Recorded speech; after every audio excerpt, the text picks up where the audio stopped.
ഇന്ന് രാവിലെ ഒരാളെന്നെ വിളിച്ചിട്ട് എന്തോ ഒരു എക്സ്ക്യൂസ് പറഞ്ഞിട്ട് വിളിച്ചാണ്.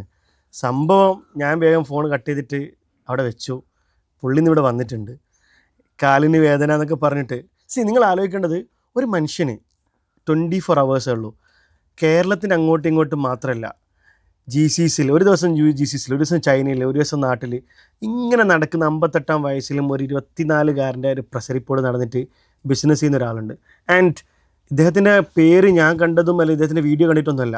ഇത് റിയൽ എസ്റ്റേറ്റ് എന്ന് പറയുമ്പോൾ ഓട്ടോമാറ്റിക്കലി മലയാളികൾക്ക് വരുന്ന ഒരാളുണ്ട്. ഇപ്പം MA യൂസുഫ് അലി സാഹിബിനൊക്കെ പിന്നെ ലുലുവിനൊക്കെ സ്ഥലം എടുത്തു കൊടുത്തെന്നൊക്കെ രൂപത്തിൽ നമ്മൾ ചെറുപ്പം മുതലേ കേട്ടിരുന്ന ഒരാളുണ്ട്. ഇന്നിപ്പോൾ മാഷാ അല്ലാഹ് നമുക്ക് ഒരുപാട് സ്ഥലത്ത് കണ്ട് കുറേ കാലമായി നമ്മളിങ്ങനെ വിചാരിച്ചത് ഒരു പോഡ്കാസ്റ്റിന് വേണ്ടിയിട്ട് ഇന്ന് സമയം വന്ന് ചേരുകയാണ്. Welcome the real estate man of Kerala, mister Karadan Sulaiman. Thank you. എന്താണ് കാര്യങ്ങളൊക്കെ പറയും? ഈ ഫർഹാൻ അക്തറിനെ കാണുമ്പോൾ തന്നെ ഓട്ടോമാറ്റിക്കായിട്ട് പിന്നെ 58 നേരെ ഒരു 30-ലേക്ക് വരും.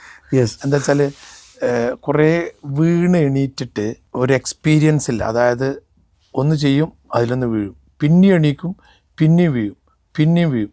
അങ്ങനെ എണീറ്റ് ഇപ്പം എണീറ്റ് ഉറച്ചു നിൽക്കുന്ന കൂട്ടത്തിൽപ്പെട്ട ഒരാളാണ്. തീർച്ചയായും. ആ വീണത് കൊണ്ടാണ് ഞാൻ ഫർഹാൻ അക്തറിനെ എന്താ പറയുക ഇഷ്ടപ്പെടുന്നത്. എന്താ പറയുക, അങ്ങനെ ആവണം.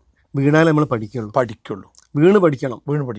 വീണാണ്ട് പഠിച്ചു കഴിഞ്ഞാൽ ആദ്യകാലത്ത് എൻ്റെ ഖത്തറിലെ ലൈഫിലൊക്കെ ഉള്ള സംഭവമൊക്കെ അതൊക്കെ വലിയൊരു അനുഭവമാണ് ലൈഫിൽ. തീർച്ചയായിട്ടും. അതൊക്കെ അതുകൊണ്ടാണ് ഇങ്ങനത്തെ ഒരു സെറ്റപ്പ് ആക്കിയിട്ട്. ഇപ്പം കണ്ട നീ പറഞ്ഞൊരു കാര്യം എനിക്ക് ഭയങ്കര ഇഷ്ടപ്പെട്ടു.